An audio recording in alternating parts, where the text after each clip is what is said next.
प्यारे विद्यार्थियों, आज हम दैनिक जीवन में रसायन अध्याय 5 में अम्ल व सार एवं लवण के बारे में पढ़ेंगे। अब देखिए अम्ल की परिभाषा क्या है। लिखा है अम्ल स्वाद में खट्टे होते हैं। अम्ल को अंग्रेजी में एसिड कहते हैं, जो कि लैटिन भाषा के एसिडस से बना है। यह नीले लिटमस पत्र को लाल कर देता है और इनके उदाहरण है सिट्रिक अम्ल, एसिटिक अम्ल। सार स्वाद में कड़वा होता है। यह लाल लिटमस पत्र को नीला कर देता है। ये स्पर्श में साबुन जैसा व्यवहार दर्शाते हैं। ये अम्लों को उदासीन करने का सामर्थ्य रखते हैं तथा जल में विलय होते हैं। इनके उदाहरण सोडियम हाइड्रोक्साइड, अमोनियम हाइड्रोक्साइड हैं। यदि अम्ल और सार में जल की मात्रा अधिक होती है तो तनु विलयन कहलाता है, और यदि जल की तुलना में अम्ल और सार की मात्रा अधिक हो तो सांद्र विलयन कहलाता है।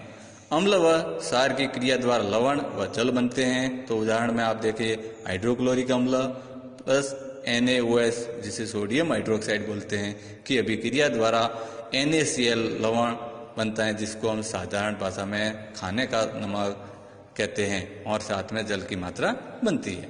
उपरोक्त अभिक्रियाएं उदासीनीकरण कहलाती है तथा उष्मा से भी प्रकार की हैं। प्रबल अम्ल तथा प्रबल सार से बने लवण उदासीन होते हैं।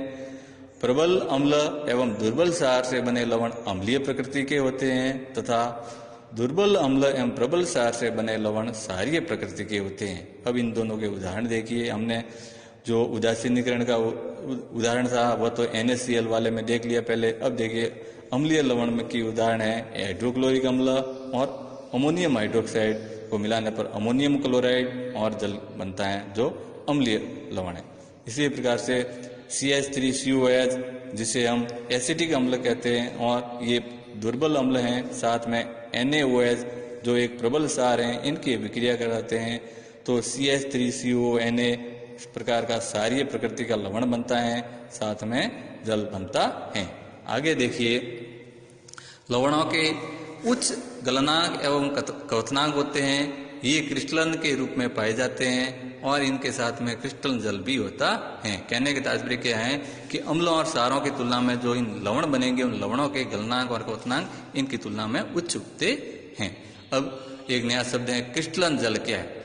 तो लवण के इकाई सूत्र को लिखने के लिए जल के अणुओं की जो निश्चित संख्या जुड़ी होती है उसे हम क्रिस्टलन जल कहते हैं।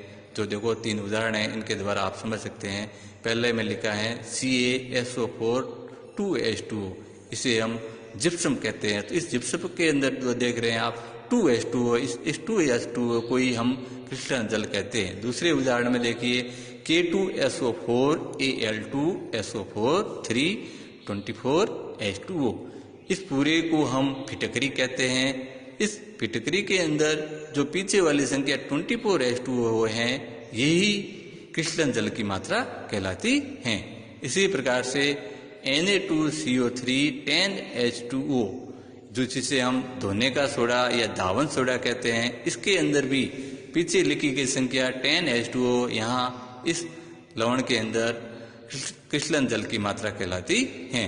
अब इन अम्ल, सार एवं लवण के बारे में जो सबसे पहले जो जानकारी देने वाले थे वो थे आर्यनियस नामक एक महान वैज्ञानिक। उन्होंने क्या परिभाषा दी है कि जो पदार्थ जलीय विलयन में अपघटित होकर हाइड्रोक्सिल आयन देते हैं वो सार कहलाते हैं, एवं जो पदार्थ जलीय विलयन में अपघटित होकर हाइड्रोजन आयन देते हैं वो सभी अम्ल कहलाते हैं। अब इन अम्लों के उदाहरण आप देखिए।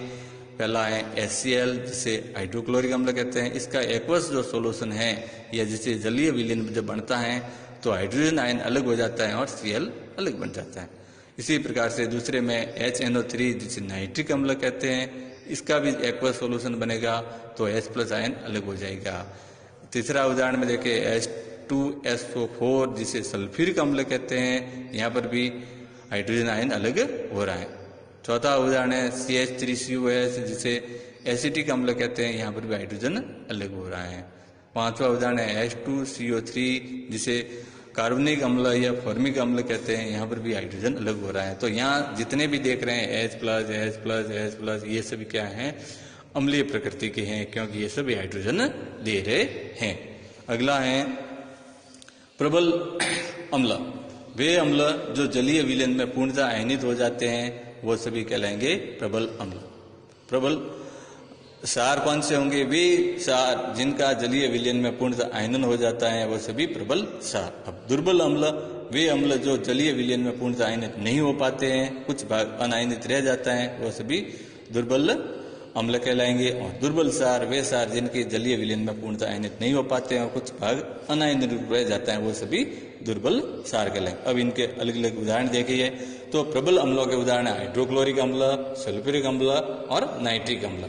इसी प्रकार से दुर्बल अम्लों के उदाहरण है वो है CH3COS यानी एसिटिक अम्ल और H2CO3 कार्बनिक अम्ल या फॉर्मिक अम्ल।